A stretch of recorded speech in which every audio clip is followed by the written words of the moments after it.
Herkese merhaba arkadaşlar, kanalımıza hoş geldiniz. Afra Saraçoğlu uçakta paylaşım. Son olarak Yalı Çapkını dizisinde rol alan Afra Saraçoğlu uçakta verdiği post takipçilerin beğenisine sundu. Yalı Çapkını dizisinde 3 sezon boyunca Seyran karakterine hayat veren Afra Saraçoğlu, oyunculuk performansıyla yanı sıra kariyeriyle sık sık medyanın gündeminde oluyor.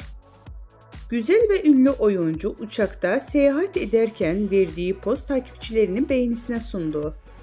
Zaman zaman doğal hallerini gözler önüne seren Afra Saraçoğlu bu kez uçakta yüz maskesi yaptı. Kulaklığında kulaklık, yüzünde maskeliyle poz veren ünlü oyuncu paylaşımı büyük ilgi gördü. Öte yandan Afra Saraçoğlu yeni sezonda Aile Bir İmtihandır Abim dizisiyle ekranlara dönecek.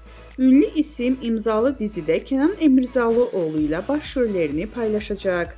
Bizden bu kadar arkadaşlar. Videolarımızı beğenip kanalımıza abone olmayı unutmayalım. Hoşça kalın.